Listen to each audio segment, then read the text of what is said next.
having that Oh, conversation. fuck, I'm having so much fun. Righto, we're on.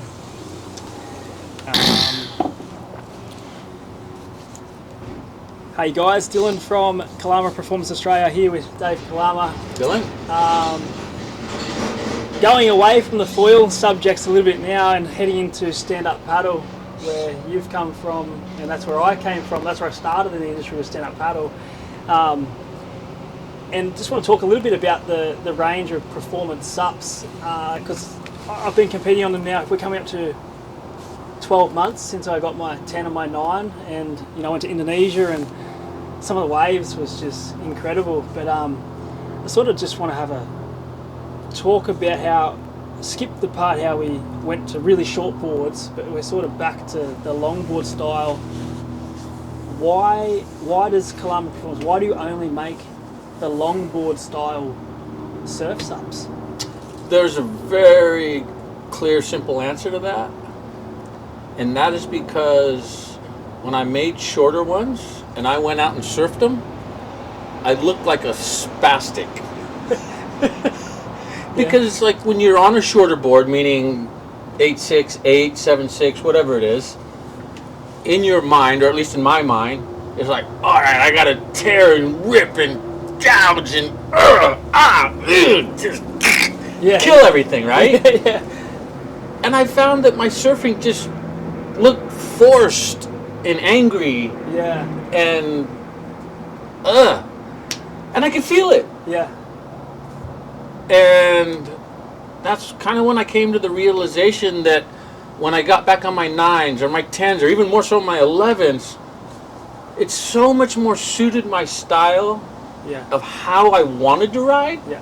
Smooth, nice long rail connected carves all the way back, nose ride, helicopters, tail spins, and yeah, you can still tear the roof out of it, you know? But I found that I stopped forcing it. Yeah. When I see the longboard, maybe it's just tricking myself that I need to see that rounder nose to calm down. Yeah. But it worked. And when I calmed down, my surfing was so much more fluid and smooth. And yet I found I could still get up into the lip or do the big roundhouses as much as I ever wanted to. Yeah. So it was apparent to me that suits my style, and I really love to make things that are authentic to me, that I believe in. That's why the range isn't so massive. It's Exactly. basically it's what you ride in a couple of different sizes for other people to enjoy.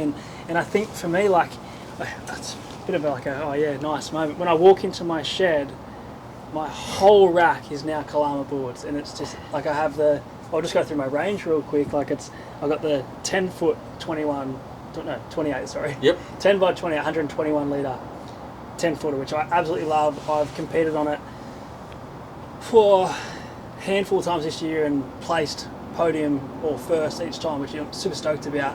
Then I've got a 9 by 28 108 litre one, which, to be honest, I was so stuck on my 10 footer for so long, and then going to the Indonesia contest, and we could only take a 9 foot board because Garuda didn't allow a 10 foot board. Right. I was a bit like, I don't know about this, but then I was walking, when you walk out the beach and it's windy offshore and you sort of got your handle here and then you hold your fins. Yep. I had my thumb on my fin and I was pushing on it and I went, that's really flexy. I don't know if I like that. So I bought a new set of fins. Board changed. Completely changed. Driving off the bottom, then up into the lip as well. Yep. And then that's what I took to Indonesia. Had an epic time, and then when I went to Lombok and those photos that we saw, and the thing that, and I put it in my post on Instagram, I said, I never thought I'd be riding waves like this on a board like this. The boards allow you to walk the nose when you need to. Bo Nixon tried and he said, at every board I've used here, this is my favourite, Cool. So super light. They're wide enough at 28, there is the 30 as well, in the 9.2, that so many different people can ride them. But you can ride them in small waves, flat water, solid waves, and I think one of the comments was like, they get better the bigger the wave, and you don't have to, like on a small board, jam your paddle in and reef it off the bottom. It kind of feels to me like it does. If you want to rip it, you can rip it. If you want to cruise on it, you can cruise on it. You want to do your helicopters and that stuff, which I can't do. I would like to know how to. But even the one thing that I got the most consistent feedback from all my customers is I catch waves I didn't think I could get. I catch more waves, it gets on the wave easy, they're light, they're bulletproof, positive, everything is just super awesome, so thank you for that. But I'll quickly jump in the rest of my quiver. Then I've got the 10-1 Mal, and then Alicia, my partner, she's got the 9-1 Mal, 7-10 Mal, I got a 6-1 E3, and then 4 Barracudas. And I look at that rack and I just sort of stand back and go, fuck, that looks good. Well, you know what's funny is earlier on in my career, I had the ability to get as many boards as I wanted. Yeah. And so I literally did. I had a 9.2, I had a 9.4, I had a 9.6, 9.8, 9.10, 10, all the way to 12 foot, right? And you think that's an accumulation of wealth as a surfer. And to some degree it is. But as time goes on, and you've got to figure out which board to bring with you down to the beach. And then you get down to the beach, and you're like, oh, I brought the 9.4, I should have brought the 9.8, you know? And I realize it's not more boards I want, it's more simple decisions I need. Yeah. And so that's why there's basically a 1 foot span in between each board to make it simple. And so I don't need 100 boards anymore in my quiver. I just need a small handful, and it will cover everything. So I walk out, and if I'm doing stand-up paddle, I essentially have 3 choices: the 9, the 10, or the 11. Yeah. If I'm going foiling, I have even fewer decisions now. Well, there's still quite a few, but I try and keep on my rack the Barracuda I like, maybe a 6.1, 6.5, E3 if I'm thinking, well, I might ride waves, I might wing, not sure, don't want 100 boards in the car.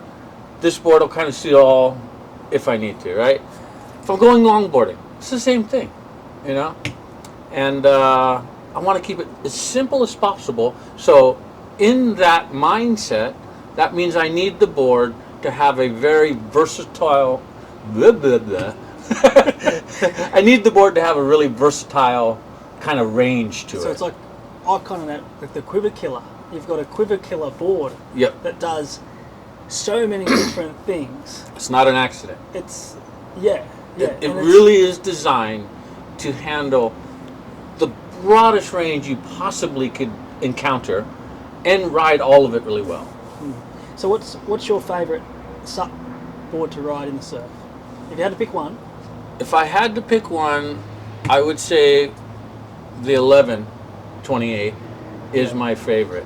And what fin setup do you ride? It's a question I get a lot. Like, quad is what you recommend. And I used your 10 in November as a quad, and I was kind of like, ooh, this is nice in powerful kind of waves. So what's your fin? So I'm a quad guy now. Okay. But that really happened almost against my will. So I was having lunch one day with Kai, and he was going on about how great quads were, and I was a thruster guy at the time, and I had tried several times throughout my surfing career to sort of figure out what quads were all about, and I never could. Just didn't believe him, didn't want to know about it. Yeah. But he went on and on and on about how great it was, and I was like, start to doubt myself, like, maybe I need to revisit it and figure it out. And so I did. And the same result was what I got the first few days. Yuck, I hate this. It doesn't work. But I stuck with it. And I introduced a little trailer as a fifth fin for a while, which almost I call it like a training wheel. Yeah. To get me through that initial skatey kind of feel? Kind of skatey, and that transition from rail to rail where there's that slight pause when you rail it over. Yeah. And it doesn't engage right away, but when it does, it'll do anything you want. That took me a long time to figure out. But once I figured it out, I was like, okay, I see what's going on here. Now I just need to tune into it. And then once I did, I realized, and I got more information about quad setups, and learned that if you bring the trailers in a little closer, it starts to feel more like a thruster. Yeah. And when I did that, to me, it had shades of a thruster in the consistency of going from rail to rail and the smoothness. But I still got a lot of the drive and the projection of what a quad brings, to performance. And so eventually I ended up liking it quite a bit. And now that's all I use on my SUPs. Yeah. And what size are you? Do you know your sizing, or what particular? So I like the large performers in the front, and then the medium trailers performers in the back. Okay. And a lot of times I'll even use, the kind of like the fiberglass ones, or the stiffer ones in the front, and then plastic ones in the back. So there's a little bit of give. Yeah. Just a little more squirty, and I can kind of suck stuff around a little more. But I like that initial bite from the front fin to be really positive and really solid. But what I like about the 11.0 so much is that it tells me how I'm surfing, and I know exactly how I'm doing from the first turn. Because if I don't use good technique and patience and proper weighting and all the skills and the fundamentals that make a good turn, if I'm off, that board will let me know. Yeah. Because you can't turn an 11.0 with a proper full carving rail turn unless you're doing a lot of things right. Yeah. And when I am doing them all right, that board surfs amazing. I think the best footage is where Tomo, I think, is underneath you, and you go up and hit the lip, and I think you killed him. Like, because the footage cuts out, and you're like on top of him. That's on the 11-footer, right? That's the 11-footer. That's a lot of board hanging out in front, and for you to maneuver that around. I remember. Well, that's what I mean. When I can surf the 11-footer like that, I know I'm surfing well. Yeah. And if I'm not surfing like that, it lets me know, and it's like, okay, I need to go back to the basics. Yeah. Just get your fundamentals solid. The board will tell me immediately if I'm doing it right or not. Yeah. And it always helps my surfing. So you ride the 11, the 10, and the 9 all with the same set of fins? All the same fin setup. That's what I did. I changed when I got my 9. So I ride accelerator fronts, FCS2 accelerator fronts, and a Harley Ingleby center in the back. So I think it's 6.5 or a 6, which is so far from anything that I've used to ride. I used to ride FCS 1's stretch fins. They didn't make them anymore, and they were small. And I was really found that like slidey kind of feel. I really liked it. But then when I knew I was going to Indo, you don't want to be sliding on your bottom turn. That's not fun. So then when I got that set of fins and had so much fun with them in Indo, I went home and bought the same set for my 10. So now I've got the same set of fins in both my boards in the exact same position. So when I get on the water, I'm just on the 9 or I'm on the 10, and I've got the same thing under my feet at the back, and they both ride very similar. So it's like, it's personal. A lot of my customers quads, but once again, personal preference. It's just really good to hear your take on, because what's Dave ride? What's Dave ride? We want to ride like Dave. What does Dave ride? Right. So that's a really good insight. It's interesting with the SUP boards, sort of like the Barracudas. There's more going on there than meets the eye, even though it looks fairly simple. The way I've distributed some of the volume in places I've thinned out that are over exaggerated, let's say, I think all equate to helping with making it easy to catch, making it more stable than you might think it would ever be. And then when you step back and get on the tail, all of a sudden it's like, are you sure this thing's 10 foot? Because it don't ride like a 10-footer. You know what I mean? And all that's kind of intentional. Like, there are design features in that board to address each one of those things, Because when you look at the board, it's sort of like, oh yeah, it's a squash tail, round nose, like, and then you kind of look at it more and you go, put it up on the rail and you're like, oh, you can see that little slight hip, and then how thin is, like, the tail's only like a centimetre thick, and then you look at the nose and it comes in and it doesn't catch, like off my Rio, it doesn't catch like the boards I used to ride. And you can actually come out and then whack it back into another one, whereas I couldn't do that before with what I used to ride. And then the paddling into the wave thing, and then after people sort of got to know the performance, they're going, how did he do this? And I'm like, oh, he's the king. Like, you know how I did it? how did you come to that, like all those features but make it so subtle? Like, I had really good influences along my surfing career yeah, that I learned every aspect that's in my boards, I've essentially pulled from somebody else. Jerry Lopez was a very, very big influence in the beginning of my windsurfing career. Jeff Timponi in my surfboards. Those were probably the two main influences that really had a lot to do with what I thought a surfboard should be, and under their tutelage, they showed me what they thought a surfboard should be, and we struck some really nice happy mediums. They came up with boards that worked really well, and in the process of getting to those places, I learned a tremendous amount. yeah, Combine that with now having the skill to create some of that on my own accord. Now I could bring in what I've learned along the way and start to experiment with things that I think are missing and can make the design better. And so I learned beyond what I ever got to learn from Jeff and Jerry Lopez, and start to add my influence over the designs and create them and make them unique to what I feel is important and how a board should perform. So I can't take all the credit. I've had some really good influences throughout my surfing career, and they've played a big role. And just friends I surf with and what they ride and how they ride. yeah, I really try and draw from as many places as I can to get as much information as I can. Whether just so it's all in there somewhere. yeah, yeah, And so at some point I can draw upon it and think about the way a guy turned, or the types of boards he used versus the kind of turns he made, and it might kind of correlate to why I never saw him do this kind of turn, or it was why he always did this kind of turn. And there was always some correlation between what somebody rode and how they rode it. yeah, Right? yeah, And then there's personal sort of influence and style comes into it. But it's not as much of a random collection of thoughts and beliefs as you might think. You have to have an objective and a vision of how you interpret and how you want to see surfing sort of be. And I, as my career evolved, really value versatility yeah, and having a board that can suit a really broad conditions. yeah. And- And user as well, right? Like, Yep. beginner. 2B waves, soft waves, fast waves, slow waves, straight up and down, or down the line, whatever it might be. I didn't want to pigeonhole my board into being a certain type. Yeah, I really wanted to just a really broad scope and be really good at a lot of things. yeah.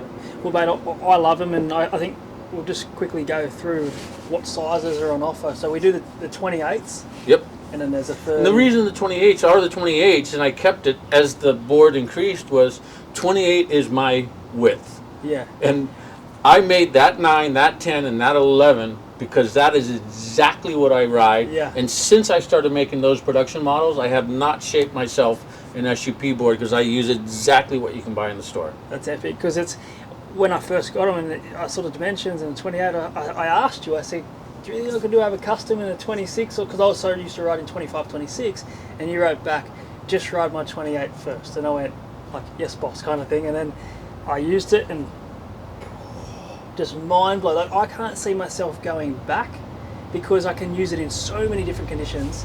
So I've got 9 by 28, 108, 10 by 28, 121, 11, 28, 100 and, what is it? Sure. 130. I don't. You don't know? I don't have them. I don't. It works. It floats and it works. 130 something. I remember that much. And then you made the 9-2 a little bit wider at 30. Yeah. Because that more- 9 is, you need to have a certain level of skill to Yeah. use the 9 by 28. And so I wanted to create another version that was even more versatile for a broader range of user. Yeah. and they can. It's the same rocker. It's the same rails. Same board, just a little wider to accommodate someone that needs a little more stability. yeah. And so in 9.2 at 30, 126 litres, that is my most sold board in Australia in the SUP range. Like it's always sold out before they even get there. Can't pick it. Some people like blue, and then the next container it's orange. I just can't quite get there with that yet. But then you go into, is it 10.2 by 32, 160 litre? Yep. Big bopper. Yep. Who is that for? Is that the older rider, the bigger rider? Is it? Yeah. Is it a yoga board? It is an everything board, a family board? Well, its DNA is in the surf, but because of its dimensions, you can throw your dog on it. Yeah. You can throw your kid on it. It's got a ton of volume. Uncle or grandpa can get on it. Yeah. You know what I mean? And it's still super light, super strong. But Still if you come put with it a on a quad, wave, it'll it go. knows what to do. Yeah, yeah. So, but yeah, that's kind of for your everybody. You could put a full first timer on there Yeah, at 32 wide, Yeah. and they're probably going to do just fine. Yeah, yeah. Awesome. Well, thanks for catching up on the SUP subject away from foiling. Still love it. It's the same thing, like foil, foil, foil, foil. And then when I started competing, like getting back in the comp scene again, it's like, when the waves are good for SUP, I'm going out on the SUP, you know, and it just comes, I don't know what it is, it's just, maybe that's where I started my career, was in SUP, and maybe it's like that's where I evolved from. But being on the SUP, in the surf, on a big board, bottom turn, off the top, there's something about that that's really special to me, and the boards have just made my surfing go from here to here, and then future. I couldn't agree more. As deep as I am into this whole foiling thing, I have found myself coming back to the SUPs and the longboards more and more as time goes on, and deriving a higher level of enjoyment from it. I still don't do it every day like I do foiling, Yeah. but I do it a lot more now.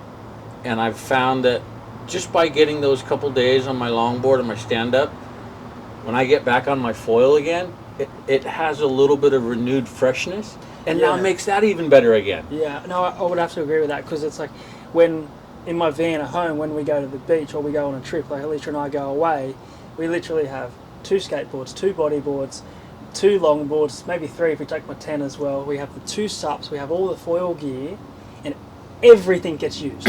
Everything. Like, we'll stop at a location and go for a bodyboard on this barreling shore, and you just get absolutely belted for an hour, and then that's super fun. Then you get back on your foil and you enjoy that free gliding feeling, and then if the waves are punchy, a little bit crowded, I'll take the SUP out. If it's small, we'll go longboarding. Like, Yeah. I think you got to do it all. Got to do it all. Yeah. It's beautiful to have that variety and those options, and a lot of people kind of think that wealth kind of comes from material things and how many possessions you have, and for some people they derive a lot of happiness, and that makes them feel good. And I think as a surfer we don't need as much, Ocean. but what we do need is so important to us. We don't need as many of them, but boy, you get the right one, Yeah. and it might be only one you need. Yeah. but that's kind of how I want. I don't want you to have 5 or 10 of my boards to feel like you're covered. Yeah. I just want you to have a couple of them, Yeah. and you're going to be good to go for almost anything you're going to ride. Yeah. It's a small range, but it covers, and that's all the boards. A small range, Yep. but it covers everything. Everything. And it's from a beginner to an elite level. It's got you covered. Yeah. So thank you for making the goods, because I've got a pretty epic quiver. Yeah, it's fun. Thanks. What is it? That's nice to talk about SUP. Yeah. I want to go for SUP anyway.